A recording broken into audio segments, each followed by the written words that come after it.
बातमी गुन्हेगारी विश्वातली आहे, धक्कादायक आहे। दौंड शहरामध्ये अर्भक सापडल्याने खळबळ माजली आहे। 10 ते 11 अर्भक एक साथ सापडली आहेत, त्यामुळे सर्वत्र आश्चर्य आणि धक्कादायक भावना व्यक्त होत आहेत। ही सर्व अर्भक प्लास्टिकच्या डब्यामध्ये बंद होती।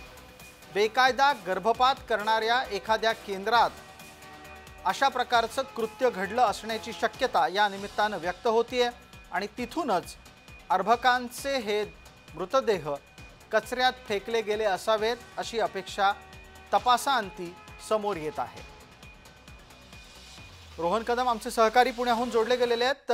रोहन, जो मुख्य संशय व्यक्त होतोय तो आहे एखाद्या अनधिकृत गर्भपात केंद्राच्या चालवलं जाण्याचा।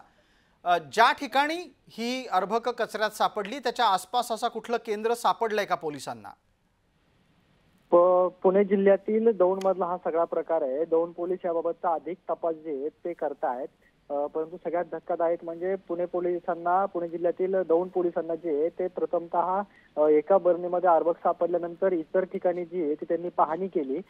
ती पाहणी केल्यानंतर त्या ठिकाणी आणखीन 10 ते 11 अर्भक जवळजवळ पोलिसांना सापडलेले आहेत आणि त्यामध्ये सगळ्यामध्ये एक कॉमन गोष्ट म्हणजे बरण्यांमध्ये हे सगळे अर्भक जे आहेत ते ठेवण्यात आलेले होते आणि यामुळे हा सगळा संशय जो आहे तो बळावतोय की या ठिकाणी कुठलं तरी गर्भपात केंद्र अनधिकृतपणे चालवलं जात असेल किंवा या ठिकाणी इतर ठिकाणाहून अशा प्रकारचे गर्भपात करून अर्भक जे आहेत ते आणून टाकली जातात अशा प्रकारचा संशय आहे। परंतु हे नेमकं कुठून आलेलं आहे, कोण टाकत आहे याबाबतचा तपास पुणे पोलीस सध्या करताना आपल्याला पाहायला मिळतात। ठीक, धन्यवाद रोहन, आपण अधिक तपशील घेत रहा।